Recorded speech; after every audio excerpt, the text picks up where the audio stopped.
하나님 말씀 창세기 16장 10절에서 14절 말씀입니다. 제가 읽어드리겠습니다.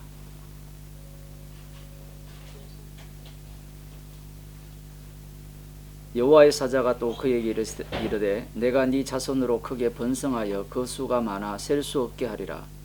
여호와의 사자가 또 그에게 이르되 네가 잉태하였은즉 아들을 낳으리니 그 이름을 이스마엘이라 하라.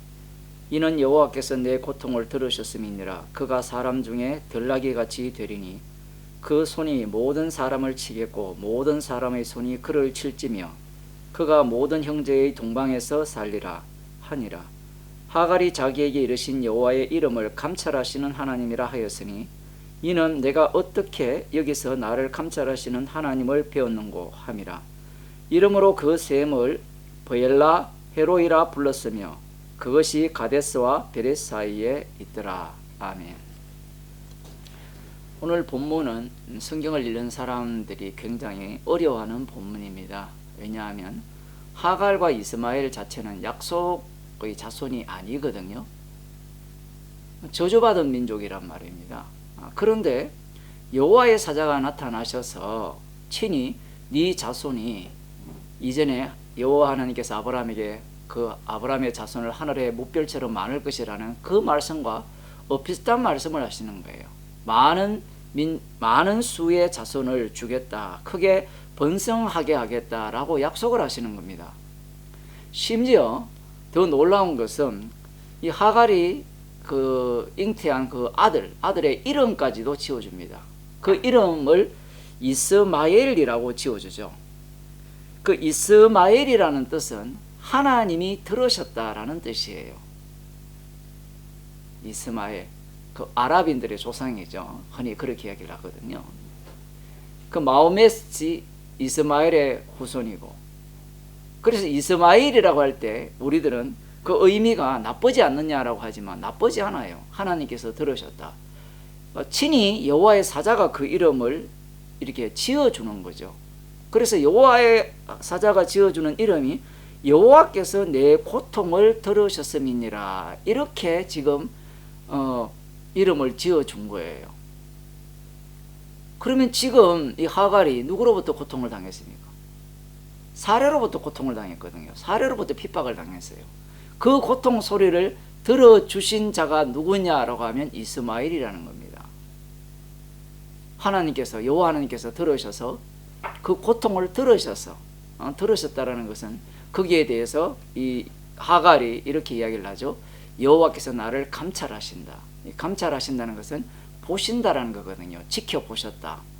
나를 내버려 두신 게 아니구나, 그렇게 생각한 거예요. 하갈이 이렇게 생각할 수밖에 없는 이유가 지금 자신이 가진 아들이 누구의 아들입니까? 아브라함의 아들이죠. 그래서 자신은 생각하는 거예요. 언약과 관련된 아들을 가졌다.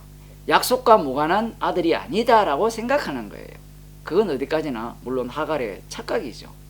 심지어 하갈이 낳은 이스마엘이 첫 번째 할례 속에 들어갑니다. 아브라함과 이스마엘이 먼저 할례를 받거든요. 그리고 그 식구들이 할례를 받고 나중에 이삭이 또 할례를 받습니다. 아직 태어나지도 않았기 때문에 이삭은 할례를 받는 건 아니죠. 난지 8일 만에 할례를 받는 자는 이삭뿐입니다. 사실은 가장 먼저 할례를 받는 자는. 나중에 이 창세기 뒷부분에 가게 되면 정말 희한한 말씀이 나오는데, 이 이스마엘이 낳은 아들이 몇 명인가 하면요, 12이에요. 여러분이 잘 아는 이스마엘과 비슷한 이름을 가진 인물이 있죠. 야곱입니다. 야곱이 이스라엘이 되죠.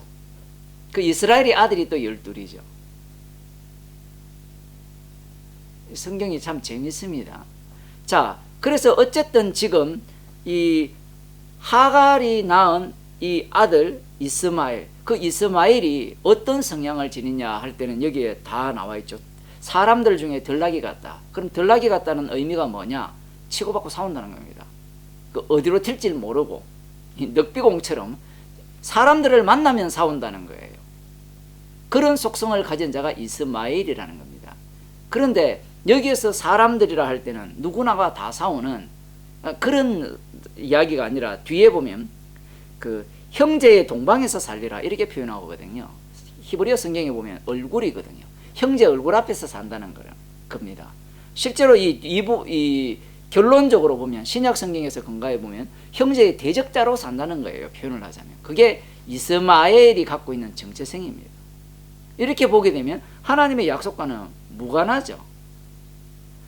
무관함에도 불구하고 그러면 여호와 하나님께서 왜 여호와의 사자를 보내서 이 하갈을 돌아보시고 감찰하시고 목말라 죽게 되었을 때 그 샘물을 주셔가지고 물을 먹이셔서 살리게 하시고 뿐만 아니라 많은 수의 자손을 주겠다고 약속을 하시는가? 그 이유는 우리가 지난번에도 살펴본 바와 같이 갈라디아서 4장에 보면 이 하갈은 종의 자식으로서 종으로서 육체를 따라 낳는 자라고 이야기를 해요. 신의 산 언약이라고 이야기하는데 결론적으로 쉽게 말하면 지옥 보낼 자를 주님이 친히 만드신다는 겁니다. 그런데 지옥 보낼 자를 주님이 만드시는데 그들이 해야 될 역할이 있어요. 어떤 역할을 해야 되는가라고 할 때는 약속의 자녀를 핍박해야 되는 역할이 있는 겁니다. 그게 이스마엘 하갈이 낳은 이스마엘이 하는 역할이에요. 그런데 예수님 당시가 되면 어떤 일이 벌어지는가 하면 하갈의 자녀인 이스마엘의 자손이 예수님을 핍박하는 것이 아니라 아브라함의 자손들이 예수님을 핍박하죠. 그들이 이 갈라디아서 4장에 하면 분명히 하갈의 아들 이스마엘이 이삭을 핍박했는데 이삭의 후손인 남은 자 유대인들 그들이 예수님을 십자가에 못 박아 죽여버립니다. 그러면 하나님께서 왜 그들을 예수님을 십자가에 못 박게 만드느냐, 왜 내버려 두느냐? 오늘 우리가 낮에 말씀을 볼 때 군병들이나 제사장들이나 옆에 달린 흉악한 강도나 모두가 다 예수님을 비웃고 조롱하잖아요. 네가 하나님의 아들이면 너도 구원하고 나도 구원하고 그 십자가에서 내려와 보라. 남을 구원했듯이 너도 구원해 보라. 이렇게 조롱하는 것들을 왜 내버려 두느냐 이 얘기입니다. 얼마든지 그들의 입을 막을 수 있잖아요. 그런 십자가 사건이 일어나지 않도록 할 수 있잖아요. 왜 그걸 내버려 둡니까? 왜 그들이 그러한 힘과 권력을 군사력을 행사하게 하느냐라는 말이죠. 그건 아버지와 아들과의 언약 때문에 그래요. 하나님의 지혜이기 때문에 그래요. 십자가가 하나님의 지혜입니다. 그것을 위해서 주님께서는 인간들에게 각자의 역할을 맡기시면서 그 역할을 부여한 거예요. 특히 하갈과 이 이스마엘에게는 어떤 역할을 부여했는가? 그들이 강력한 힘을 소유해야 됩니다. 자손들도 많아져야 돼요. 그래야만 그들이 핍박을 가하는 거예요. 이들의 모습은 실제로 방금 말씀드린 바와 같이 아브라함의 자손들, 남은 자 유대인들이 지금 약속의 자녀인 예수 그리스도를 핍박하는 그런 어떤 결론에 도달하게 되는 겁니다. 지금도 마찬가지죠. 복음을 모르는 사람들이 왜 잘 살고 복음을 모르는 사람들이 왜 권력을 차지하는가? 왜 성도들이 이 세상 가운데 뭐라고 할까요? 아주 작아 보이는 모습으로 살아가게 하는가? 그 이유도 간단합니다. 주께서 성령을 주신 이유는 십자가의 정인 삼기 위해서 주셨기 때문에 주께서 그들의 힘을 더 강하게 하시고 그들을 잘 살게 하는 거예요. 우리는 이런 생각을 갖게 되거든요. 복음을 전하면 사람들이 나에게 굴복을 하고 야, 난 믿습니다. 나 죄인입니다. 이런 식으로 돌아오기를 은근히 기대하잖아요. 그런데 주님이 그렇게 일을 하지 않습니다. 왜? 자기 백성 가운데 주의 영이 임했기 때문에 주님이 이 땅에서 사신 그 십자가의 길을 그대로 반복하기 위해서 성령을 주셨기 때문에 그래요. 그래서 우리들은 오늘 본문을 통해서 하갈이나 그의 자손들이 왜 번창해야 됩니까? 라고 이야기를 하면 당연히 번창해야 되죠. 왜 그럴까요? 지옥 갈 자들은 지옥 가야 되기 때문에 그래요.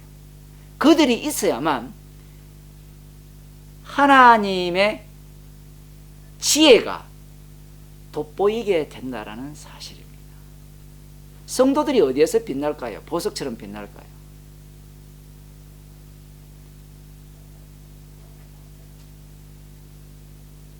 빛은 어디에서 강력하게 비칩니까? 어둠 속에서 비치죠. 진흙 속에 있어야 진주가 빛나잖아요. 마찬가지입니다. 성도들도 이런 어둠 속에서 정말 예수님의 빛을 비침을 받은 자로서 빛으로서 드러나기 위해서 주님이 주변에 이 악한 자들, 주님 보시기에 주님을 사랑하지 않는 자들, 성령 받지 않는 자들을 잘 살게 하고 건강하게 하고 잘 나가게 하고 행복하게 살게 하시는 겁니다. 기도하겠습니다. 주님께서 친히 주의 이름을 위하여 지옥 가는 자들조차도 주님이 친히 보살피시고 죽어가는 자까지 살리셔서 자신의 일을 감당케 하시는 놀라운 말씀을 저희들에게 알려주심을 감사드립니다. 우리들이 그 속에 살아가기에 십자가 사건이 우리의 몸 가운데 동일하게 반복되고 일어나게 하시고 우리의 몸 자체가 십자가의 증인으로 살려짐을 감사하는 주의 백성이 되게 하여 주옵소서. 예수님 이름으로 기도드리옵나이다.